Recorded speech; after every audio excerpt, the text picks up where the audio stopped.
नमस्कार, मैं राकेश परमार और आप देख रहे हैं महत्वपूर्ण मुद्दा।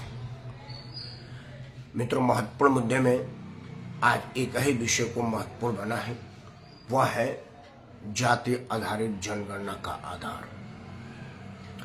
भारत के प्रधानमंत्री ने आज यह बात की घोषणा की कि जब गरीब की एक अपनी जाति होती है और वह गरीबी के नाम पर इकट्ठा होना शुरू हो गया है, तो जो लोग गरीब विरोधी हैं उन लोगों को पेट में दर्द हो रहा है और उन लोगों ने गरीबी के एकता को तोड़ने के लिए जातीय जनगणना का संगूफा दिया है।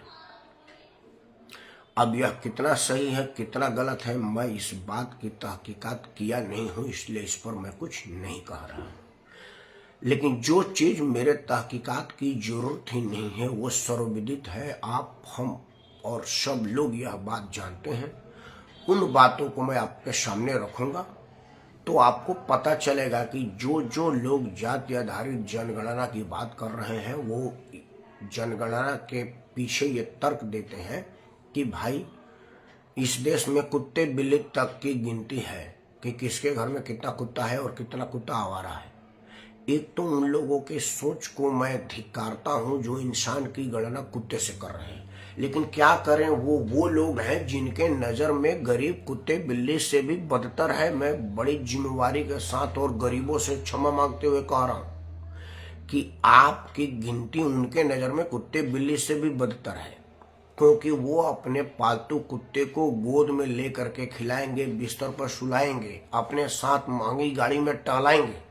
लेकिन अगर आप कहीं उनके साथ सट गए चुनावी कार्यक्रम में भी तो अपने सिकुटे से आपको लतियाएंगे, धकियाएंगे। और यह सबने फोटो वीडियो पर देखा है, मैं कोई नया नहीं कह रहा हूं। आपने देखा है कि आदमी को लात मारने वाली एक पश्चिम बंगाल की सांसद अपने कुत्ते को कितना प्यार से पप्पी ले रही है।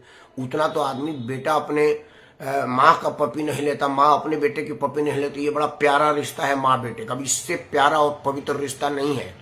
दिन भर मैं देखता हूँ मेरी पत्नी मेरे बेटी को चूमती रहती है, मैं भी अपने बेटे को प्यार करता रहता हूँ। तो पेरेंट जितना प्यार से पप्पी नहीं लेते हैं, पप्पी हालांकि पति पत्नी भी लेते हैं, लेकिन वो मैं उदाहरण दूंगा तो आप कहेंगे कि अश्लीलता फैला रहा हूँ, क्योंकि वो उसमें थोड़ा सा अलग फुट हो जाएगा। लेकिन माँ बाप से भी ज्यादा प्यार से वो अपने कुत्ते को पप्पी ले रही है, जिस कुत्ते की वजह से उसका मित्र छोड़ दिया उसको और अंत में वो सब हुआ, वही एक अलग मामला, वहां नहीं आऊंगा।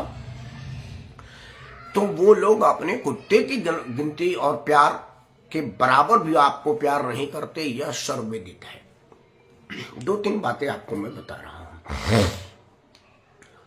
मित्रों, जनगणना की बात बिहार से शुरू हुई है। नीतीश कुमार ने जनगणना का मांग किया, बिहार के लालू प्रसाद यादव और उनके बेटे ने जनगणना की मांग की। बिहार के सरकार ने जाति आधारित जनगणना, मतलब जनगणना वो नहीं करा सकते, वो तो केंद्र का मामला है, तो उन्होंने सर्वे करवाया है, गणना ही है। जब लिस्ट में आ गए कि इतनी % ये जाति है, इतनी % ये जाति है, तो वो गणना ही हो गया।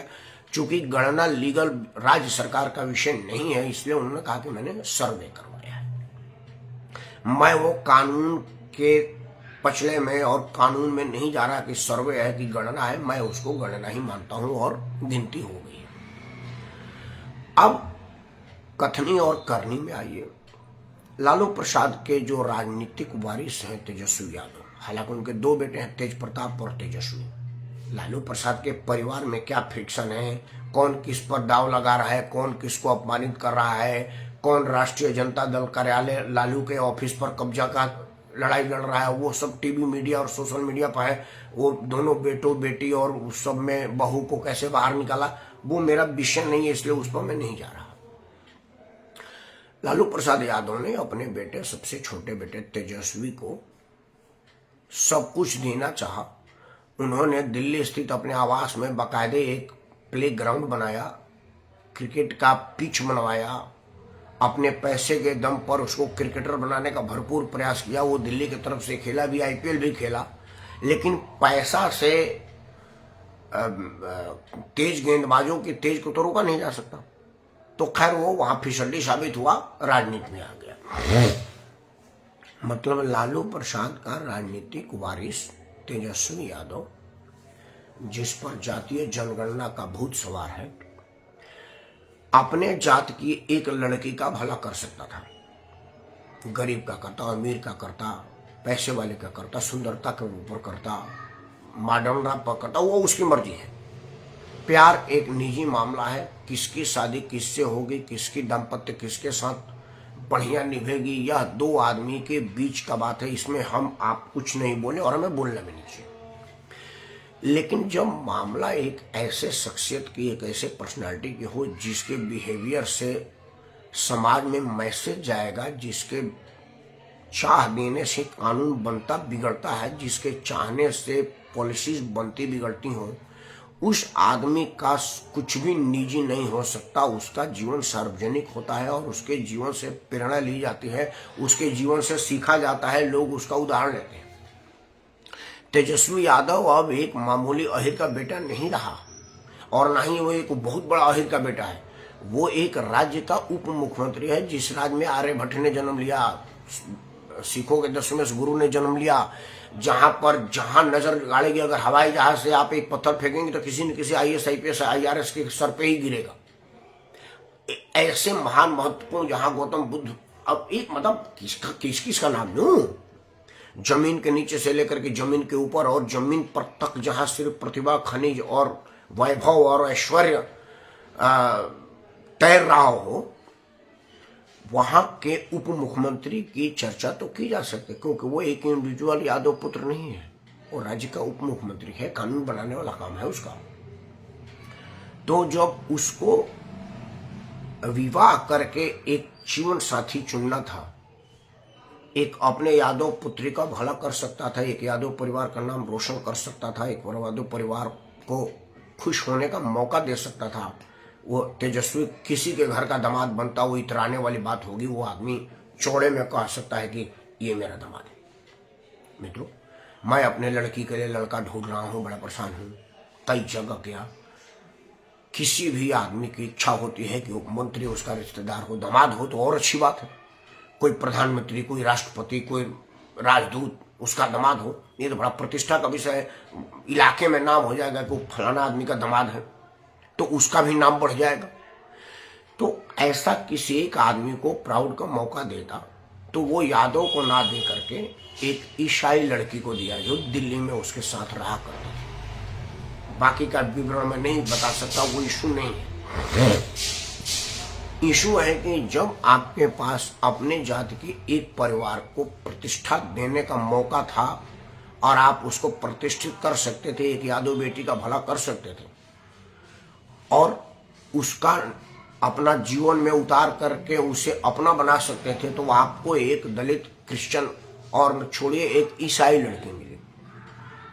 मतलब आपके पूरे अहिर बिरादरी में कोई एक ऐसी लड़की उस हैसियत की नहीं मिली जिसको आप अपने जीवन में जीवन साथी के रूप में चुन सकते थे, जीवन साथी का दर्जा दे सकते थे। मतलब वोट आपको अपने जाति अहिर का चाहिए और अहिर में से कोई बिहार की, यूपी की, बंगाल की, मतलब क्योंकि शादी तो आप भारत के किसी भी लड़के से कर सकते थे, आप विदेश के किसी लड़के से कर सकते थे। भाई राजीव गांधी ने विदेशी लड़के से शादी किया नहीं है, तो शादी तो आप धरती के किसी भी लड़के से कर सकते थे।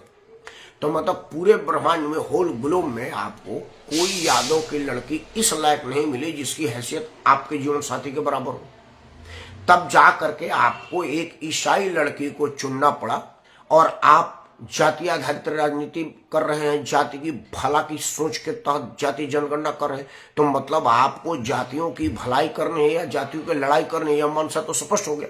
क्योंकि अगर जाति की भलाई की इच्छा, चिंता और फिक्र आपको होती तो आप अपने जीवन में जो एक मौका आया था आपको अपने जात की एक लड़की का भला करने का, एक परिवार को प्रतिष्ठा देने का और उसको अपने बराबर का दर्जा देने का, वो तो आपने दिया नहीं।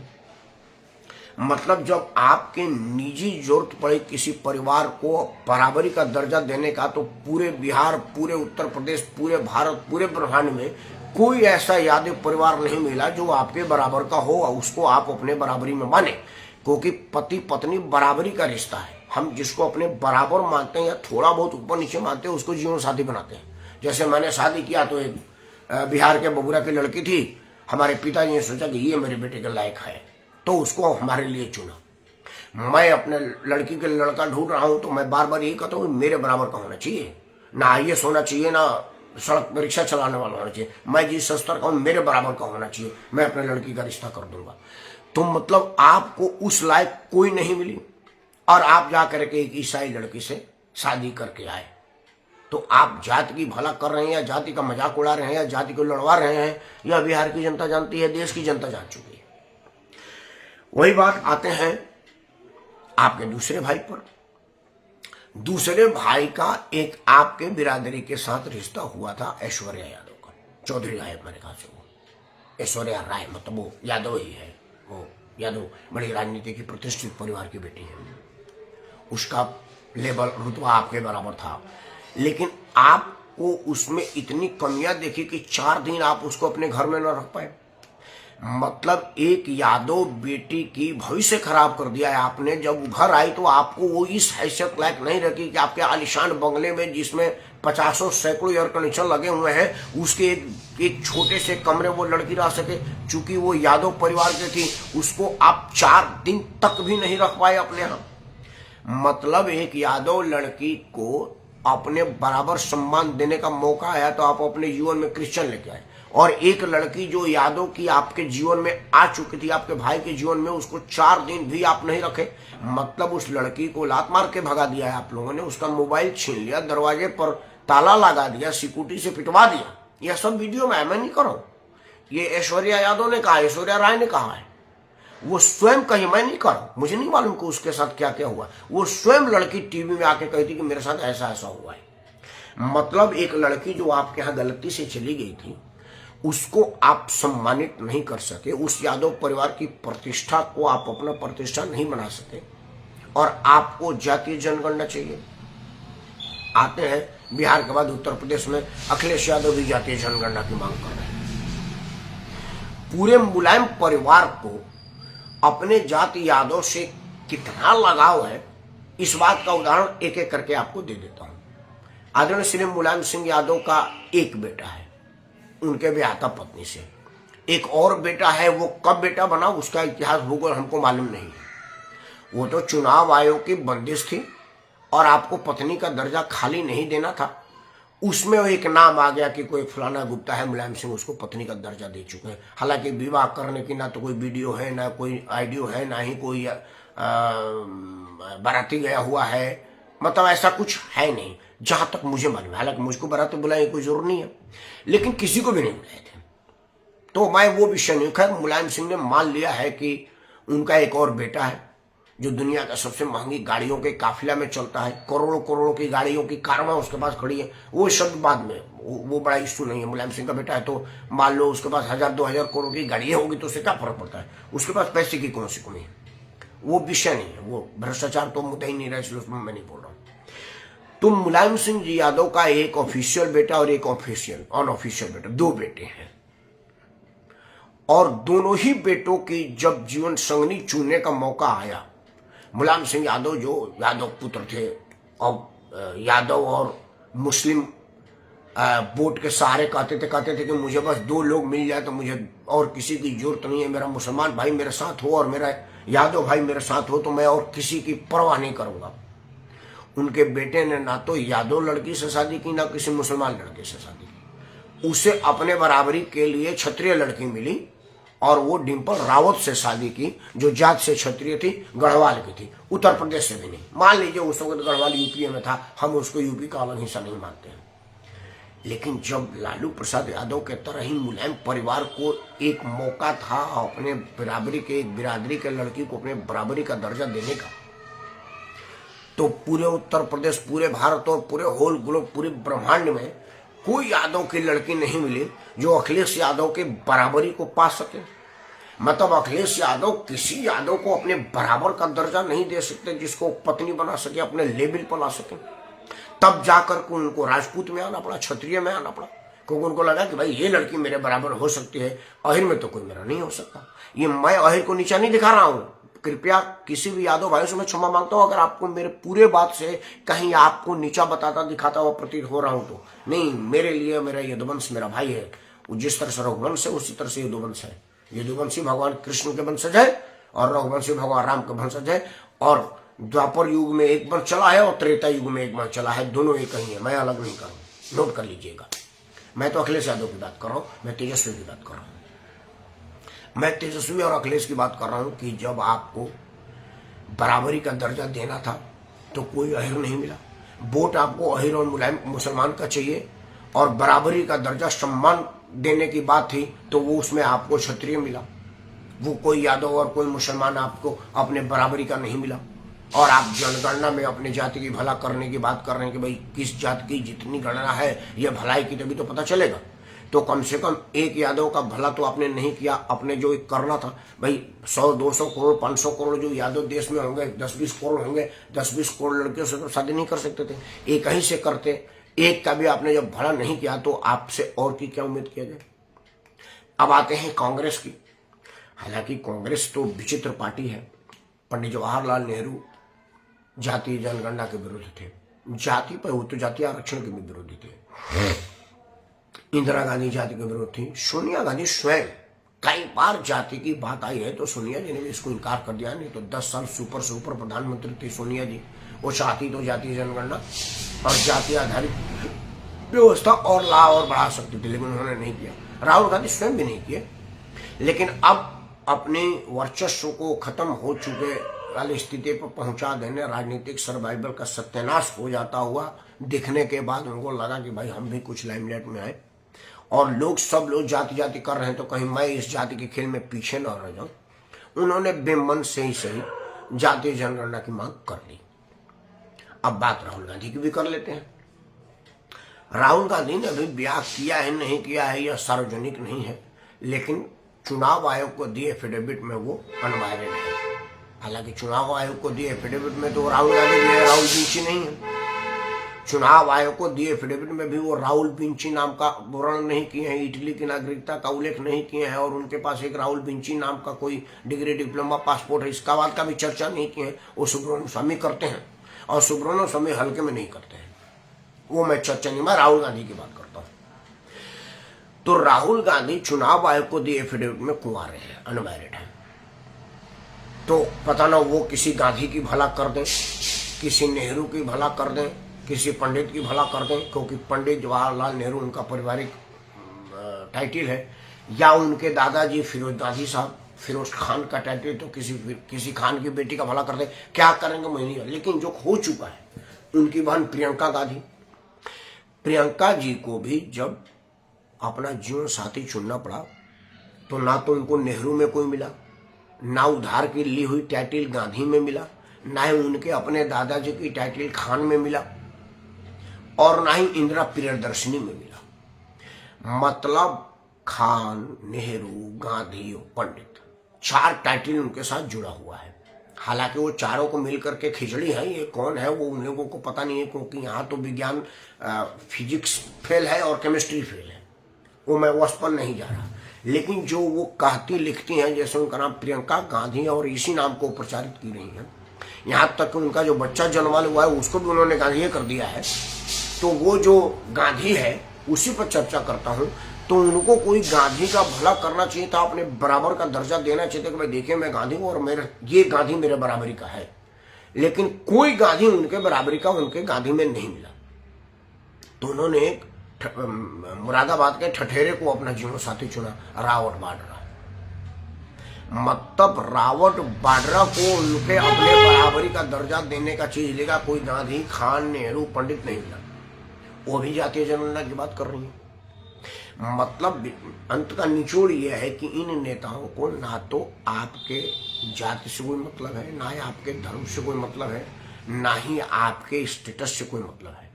उनको अपनी राजनीति बने रहने में, अपनी राजनीति चमकते रहने में और राजनीतिक रूप से स्वयं को बनाए रखने में जो चीज आएगा वही महत्वपूर्ण है।